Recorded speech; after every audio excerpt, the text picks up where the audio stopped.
नमस्कार दोस्तों, आप देख रहे हैं खबर किसान की यूट्यूब चैनल। मैं हूं आपका दोस्त संकेत शर्मा और आज हम आप पहुंचे हैं उत्तर प्रदेश के ही जिले गाजियाबाद में और इस समय हम खड़े हैं मसूरी झील में। जी हां, ये पूरा इलाका आता है, मसूरी एक जगह पड़ती है और हमारे साथ मौजूद हैं रजनीश जी जो यहाँ पर पूरा एक एक्वा फार्मिंग का पूरा सेटअप लगाए हुए हैं। बीते 3 वर्षों से ये यहाँ पर पूरा संचालन कर रहे हैं। रजनीश जी के बारे में आपको बताएं तो रजनीश जी पहले एक टेलीकॉम इंजीनियर थे और अभी भी हैं इंजीनियर, लेकिन इन्होंने काफ़ी वर्षों तक देश विदेश में प्राइवेट नौकरी करी। लेकिन जब इनका मन उछाट खा गया तो इन्होंने सोचा कि क्यों ना देश के लिए कुछ किया जाए, देश के किसान भाइयों के लिए कुछ किया जाए और युवाओं को मार्गदर्शन दिया जाए। तो अपनी इस बातचीत को आगे बढ़ाते हैं। बहुत बहुत स्वागत है आपका हमारे इस खास कार्यक्रम में। अंकित जी नमस्कार, कैसे हैं आप? मैं बढ़िया। काफ़ी दिनों से मन था आपके इस फार्म पर आने का, लेकिन जब यहाँ पर आए तो काफ़ी अच्छा दृश्य लग रहा है। एक अलग ही फीलिंग आ रही है कि लग ही नहीं रहा कि हम मेट्रोपॉलिटन सिटी में हैं और जो भागदौड़ वाली ज़िंदगी है उससे बड़ा सुकून वाली लाइफ यहाँ पर मैं फील कर रहा हूँ। अंकित जी, ये मैंने प्रोजेक्ट अपना तकरीबन लास्ट ईयर स्टार्ट किया था। 50 एकड़ लैंड है यूपी फिशरीज़ की। अच्छा। उससे पहले मैं आपको बताना चाहूँगा कुछ अपने बारे में। पहले मैं प्राइवेट जॉब में था तो 14 साल मैंने जॉब की। मैं बीटेक MBA हूँ, 2004 का इलेक्ट्रॉनिक्स कम्युनिकेशन पास आउट।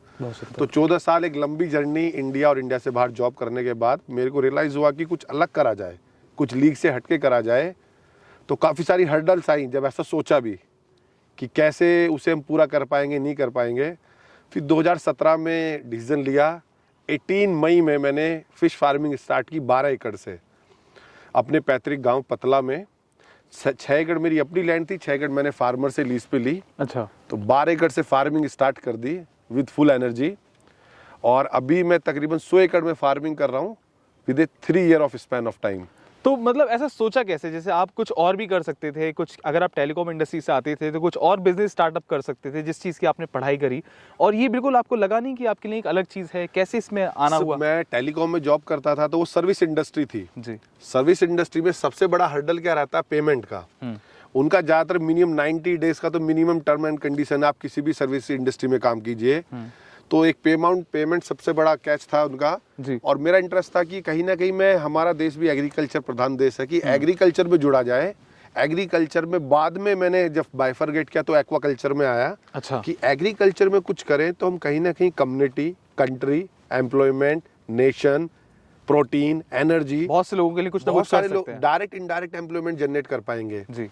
तो जैसे मैंने एग्रीकल्चर सबसे पहले फाइंड आउट किया तो एग्रीकल्चर में मैंने ऑर्गेनिक फार्मिंग पे काफ़ी रिसर्च की, बहुत सारे फार्म भी घूमा।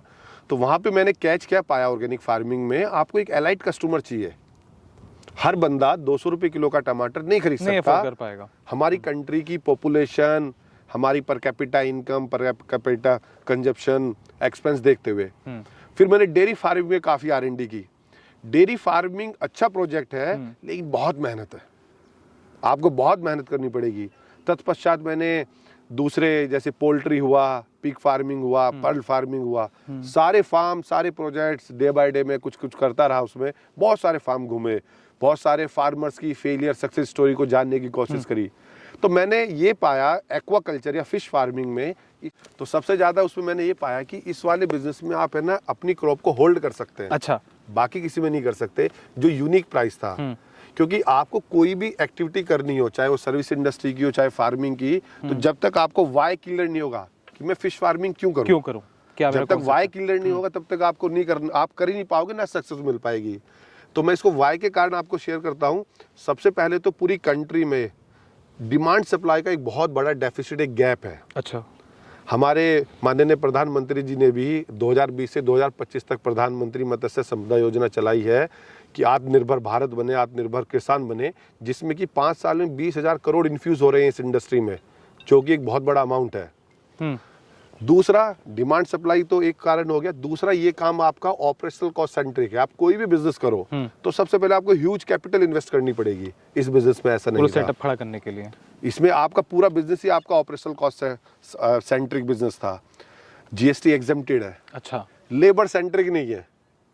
आप ये देखिए ना कि आपको डेली लेबर की भी जरूरत नहीं है, आपको मिनिमम लेबर चाहिए। आप और दूसरी, आप अगर नॉर्मल एग्रीकल्चर से कंपेयर करते हैं उसके और इसके रेवेन्यू जनरेशन में बहुत अगर फर्क है। जैसे मैं नॉर्थ इंडिया में वेस्टर्न यूपी में फार्मिंग करता हूँ, अगर मैं शुगर केन हमारा कैश रिच क्रॉप जी। है उससे कंपेयर करूँ दोनों को, तो शुगर केन सेम एरिया में और फिश फार्मिंग सेम एरिया में करें तो मेरे को 1/10 मेहनत कम है और प्रॉफिट 4 टाइम्स ज्यादा है।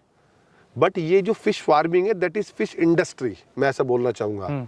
हमें इस इंडस्ट्री में पैसा इन्फ्यूज करना पड़ेगा तभी आप जनरेट कर पाओगे। जनरेट कर पाएंगे। तो मैंने उसी विजन के साथ कि मैं कंट्री को कहीं ना कहीं प्रोटीन प्रोवाइड करूं, क्योंकि मेरा कंट्री प्रोटीन डेफिसिट भी है। अगर मैं प्रोटीन की टर्म से बात करूं तो हमारा पर कैपिटा कंजप्शन तकरीबन 9.6 kg पर ईयर है, जो ग्लोबली के कंपैरिजन में मात्र 50% तो है। ऐसे कोई आंकड़े हैं नेट पे अवेलेबल हैं, ये रिसर्च है हाँ, proper? ये सब तो आपको government of India website, NFDB website, ये सब जगह मिल जाएंगे। अच्छा। अभी हमारा तकरीबन 12.5 से 13 मिलियन मेट्रिक टन हमारा प्रोडक्शन है और 20 मिलियन मेट्रिक टन हमारा कंजप्शन है। तो 7.5 से 8 MMT हम डेफिसिट है। और जिस स्पीड से हम केवल मछली, जो हमारी जो समुद्री मछलियाँ होती हैं, और ये इनलैंड फिशरी बोलते हैं इसको, जिस स्पीड से हम समुद्री मछलियों को कैच कर रहे हैं, आने वाले 2030 तक, अगले 10 साल में वो भी 13% डिप हो जाएगी। तो और हर साल हमारी पॉपुलेशन इंक्रीज हो जाती Increase हो रही है। तो हमारा कंजप्शन तो बढ़ ही रहा है, प्रोडक्शन उस रेशो में नहीं बढ़ रहा नहीं है। बढ़ रहा। तो इसमें सबसे अच्छा बेनिफिट क्या था तो कि कहीं हम ना कहीं लोगों को आपने बहुत अच्छा कॉन्सेप्ट पकड़ा। एक चीज मैं और जानना चाहूंगा, जब आपने इस व्यापार की शुरुआत करी तो एक सेक्शन हम लोग रखते हैं कि आलोचना से शिखर तक, तो कहीं ना कहीं आपके परिवार में लोगों ने आलोचना भी की होंगी कि हाँ, रजनीश देखो, क्या काम तुम कर रहे हो। ये तो आपको मेंटली फर्स्ट डे प्रिपेयर होना पड़ेगा। हाँ। ठीक है, आपकी वाइफ भी कहेगी मेरे फादर ने तो इंजीनियर से लड़का ढूंढा था, अच्छा, जो एक बार सबसे बड़ा दिखाएं कैच कितना अच्छा व्यू आ रहेगा, रहा है। अच्छा, जो फिर? सबसे बड़ा कैच रहेगा। हाँ। आपके मदर फादर भी सोचेंगे कि कॉर्पोरेट लाइफ। हाँ। मैंने तकरीबन लास्ट मेरी जॉब एरिक्सन ग्लोबल सर्विसेज में थी, अच्छी पोजीशन, अच्छी टीम, अच्छी सैलरी, तो वो भी एक कैच रहता है। लेकिन वो है ना कि आपको करना है और आपके कुछ कुलीग हैं जो आपके साथ खड़े हैं, मोटिवेट कर रहे हैं आपको, ठीक है, तो आपकी और एनर्जी डबल हो जाती है। बिल्कुल, कि अगर वो अभी आपके कह रहे हैं कि चलो भाई कोई तो ऐसा है जो इनिशिएटिव ले मोटिवेशन मिलता सकता है है, आपको। हाँ, कहीं ना क्योंकि कहीं हर बंदा इनिशिएटिव नहीं ले सकता और जी। हर बंदे के अंदर रिस्क कैपेबिलिटी भी नहीं होती है। ठीक है चाहते ना? सब हैं लेकिन कर कोई पाता है। एग्जैक्टली। और रिस्क कैपेबिलिटी भी एक एज ही होती है।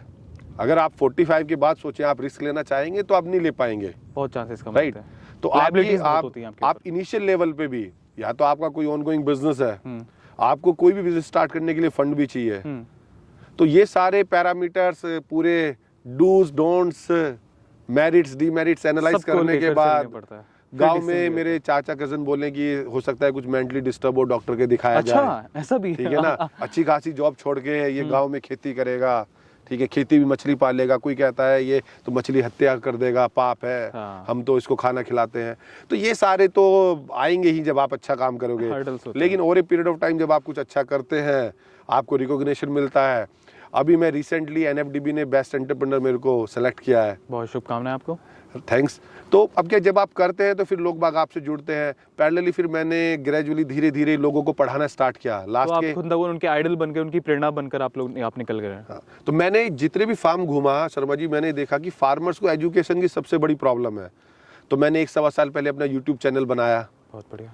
तो उससे कि लोगों को एजुकेट करा जाए, क्योंकि ये पूरी इंडस्ट्री अनऑर्गेनाइज्ड है और इसको ऑर्गेनाइज आप या मेरे जैसे लोग ही बनाएंगे इसको आगे बढ़ के। बिल्कुल। और एक चीज़ और जानना चाहूँगा, जैसे आपने शुरुआत करी तो अक्सर किसान भाई हमारे पूछते हैं कि लगभग कितने खर्चे से स्टार्ट करा, तो आपने लगभग पूरे सेटअप लगाया, कितना खर्चा इसके अंदर आया आपका? सर देखिए कि जो भी मैं इसमें बीच में आपको एक ऐड करना चाहूँगा कि हम इसमें ऐसा बोल सकते हैं कि जो फार्मर्स है वो फेल क्यों हो रहे हैं। तो जो आपका क्वेश्चन है उससे पूरा कॉरलेट मिलता है कि जब आप बंदा छोटे लेवल से करता है, अगर वो फार्मर है तो वो सक्सेस होगा। अगर आप as a businessman, as a business diversification, as a entrepreneur start कर रहे हैं, तो आपको मिनिमम एक स्केल से करना ही पड़ेगा अगर आपको सक्सेस होना है। जब मैं आपको एज ए थंब रूल एक कैलकुलेशन बता देता हूँ एक्वा इंडस्ट्री की, अगर लेट्स एग्जांपल आपके कोई भी एक फिक्स प्रोजेक्ट कॉस्ट है तो 1/3 is your development cost, 2/3 is your operational cost. अच्छा। और एनुअली आपका जो 2/3 ऑपरेशनल कॉस्ट है उसकी 50% ROI है, return on investment. That is the thumb rule calculation of her साल के हिसाब से लगा लीजिए। हर साल के हिसाब से। बहुत सारे लोग बाग है ना गुमराह हो जाते हैं इस इंडस्ट्री में, वो देख लेते हैं यूट्यूब पे 3 महीने में मछली बड़ी हो गई लाखों है कमाए और ये करें, 1 वो साल करें। में मैंने 4 गुना कर लिए हैं। हमें सोचना चाहिए जब भारत सरकार 10 साल में डबल नहीं कर पा रही है तो कोई बंदा एक्वाकल्चर में हमारे कैसे पास ऐसी डबल क्या कर सकता टेक्निक है? है जो हम कर सकते हैं? ऐसा क्या टेक्निक है? बहुत ही कूल और पेशेंस वाला काम है। जैसे हम अपना हमारा बेबी ग्रो होता है, सेम स्टोरी लाइफ की फिश की है। बिल्कुल। फिश भी वैसे ही ग्रो करती है जैसे अपना बेबी ग्रो करता है। और एक चीज़ मैं जानना चाहूँगा, देश के युवा आजकल, देश के प्रधानमंत्री जी भी युवा से कहते हैं कि कुछ स्टार्टअप्स करो, नौकरी लेने की बजाय नौकरी देना स्टार्ट करो, खासकर एग्रीकल्चर इंडस्ट्री में, फार्मिंग इंडस्ट्री में कहते हैं कि कुछ नया किया जाए।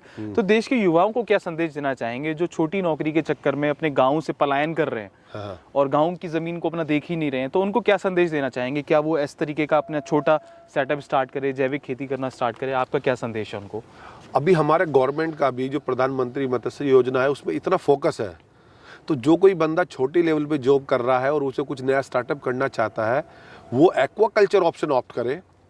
तो एक्वाकल्चर एक तो वो खुद सबसे पहले खुद मोटिवेट और एनर्जेटिक रहेगा जब मछलियों को खाना खिलाएगा जी।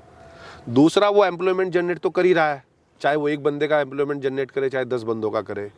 कहीं ना कहीं उसके मन में संतुष्टि है कि वो कंट्री को प्रोटीन भी दे रहा है। ये सबसे बड़ा उसका एक श्रेय है देश के विकास में। तो अगर वो आत्मनिर्भर बन रहा है तो आत्मनिर्भर भारत तो ऑटोमेटिक बन जाएगा, जो माननीय प्रधानमंत्री जी का सपना है। तभी वो इस इंडस्ट्री को, आप ही सोचिए अगर गवर्नमेंट किसी इंडस्ट्री को प्रमोट कर रही है उसका पोटेंशियल कितना है। मैं आपको एक आंकड़ा शेयर करता हूं, जब से हमारा देश आज़ाद हुआ है और सन 2014 तक हमारी पूरे भारत सरकार ने मात्र 3600 करोड़ इस इंडस्ट्री में लगाए। अच्छा। 2014 से 2019 तक नील क्रांति योजना आई, जिसे ब्लू रेवोल्यूशन के नाम से जाना गया, मात्र 3000 करोड़ इस इंडस्ट्री में लगे। 2020 से 2025 तक 20000 करोड़। कितना बड़ा आंकड़ा आप एक्सपोनेंशियली ग्रोथ देखिए, इस इंडस्ट्री में कितना पोटेंशियल नजर आ रहा है गवर्नमेंट ऑफ इंडिया को, तभी वो लग रहा है। बिल्कुल। पैरेलली जो मेरे किसान भाई या कोई एंटरप्रेन्योर या जो गांव में रह रहा है, एक दूसरा आंकड़ा ये भी है, जब हमारा देश आज़ाद हुआ तकरीबन हमारे पास 25 लाख तालाब थे, गांव के तालाब जिसको नॉर्मली झोड़ बोलते हैं।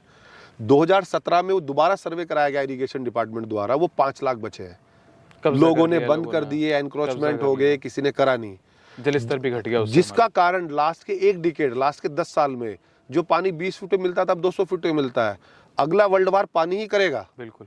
अगर हमें पानी को बचाना है, पानी की रिचार्जिंग चाहिए, तो हमें पॉन्ड्स पे, अपने वाटर एरिया पे हमें फोकस करना पड़ेगा। जब हम एक्वाकल्चर पे काम करते हैं तो कहीं ना कहीं मेरे लगता है जल स्तर में भी बहुत बड़ी बढ़ावट होती होगी। आप जल स्तर मेंटेन कर रहे हैं, इकोसिस्टम मेंटेन कर रहे हैं, माइग्रेटिंग बर्ड्स आ रही हैं आपके वापस। बहुत सुंदर दृश्य है। एक बार दिखाइए कि कितना अच्छा, मैं अपने कैमरा पर्सन से कहूंगा जो हमारे साथ मौजूद है, एक बार पूरा दिखाएं कितना अच्छा दृश्य है यहाँ का।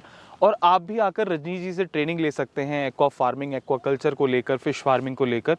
तो एक अपने आप में सुकून दिलाने वाला, अगर देश का किसान, देश का युवा इस पूरे सेटअप को लगाए, भले इतने बड़े लेवल पे ना लगाए, छोटे स्तर पे लगाए, तो उसको अपनी आजीविका के साथ साथ एक सेटिस्फेक्शन, मेंटल पीस जो होता है वो जरूर मिलेगा। वो सबसे ज्यादा जरूरी है। और शर्मा जी, लास्ट के 2 साल में लोगों ने ये रियलाइज और एनालाइज किया है कि वो किसी भी जॉब में हो, चाहे वो लोअर लेवल पे हो, मिडिल लेवल पे हो या अपर लेवल पे हो, और किसी भी, चाहे गवर्नमेंट एंटिटी हो चाहे प्राइवेट ऑर्गेनाइजेशन हो, कि वो कुछ ना कुछ एक डिफरेंट करे जिससे कि वो थोड़ा सिक्योर फील करे। और हर एक, मैंने तो ऑब्जर्व किया है लास्ट के 2 ईयर से, पूरे कोरोना काल में बहुत लोगों का इंटरेस्ट एग्रीकल्चर की तरफ दोबारा डाइवर्ट हो गया था। एक जनरेशन थी, अगर हम बात करें, हमारे फादर गांव से शहर में आए, बी कैटेगरी टाउन में, हम ए कैटेगरी टाउन में आ गए, अब हम दोबारा से ए से सी में चले गए, सी में जा रहे हैं। ठीक है ना। तो दिस इज ए साइकिल है, वो साइकिल रोटेट होगी। तो काफ़ी अच्छी सारी बातें बताई रजनी जी ने, बताया कि कैसे उन्होंने अपने पूरे करियर की शुरुआत करी एक्वाकल्चर, एक्वा फार्मिंग में। और अगर इस वीडियो की मदद से आप जानना चाहते हैं कि कैसे ये पूरी ट्रेनिंग प्रोवाइड कराई जाती है, तो आप इनके YouTube चैनल से भी जान सकते हैं। नीचे कमेंट बॉक्स में, डिस्क्रिप्शन में हम सर के पूरे YouTube चैनल की आपको जानकारी दे देंगे। इसके अलावा आप कोई ट्रेनिंग प्रोवाइड कराते हैं सर, और उसके बारे में अगर आप ट्रेन होना चाहते हैं, तो कुछ जो भी यहाँ का स्ट्रक्चर है ट्रेनिंग का, पूरा क्या स्केड्यूल रहता है, वो नीचे रजनी जी का नंबर आपको दे देंगे, आप संपर्क कर सकते हैं। आशा करते हैं आपको हमारी वीडियो पसंद आएगी। अगर आपने हमारी इस वीडियो को अभी तक नहीं देखा है या आगे शेयर नहीं किया है तो उसको शेयर करें, हमारे चैनल को जरूर सब्सक्राइब करें, बने रहे हमारे साथ, देखते रहे खबर किसान की YouTube चैनल। धन्यवाद।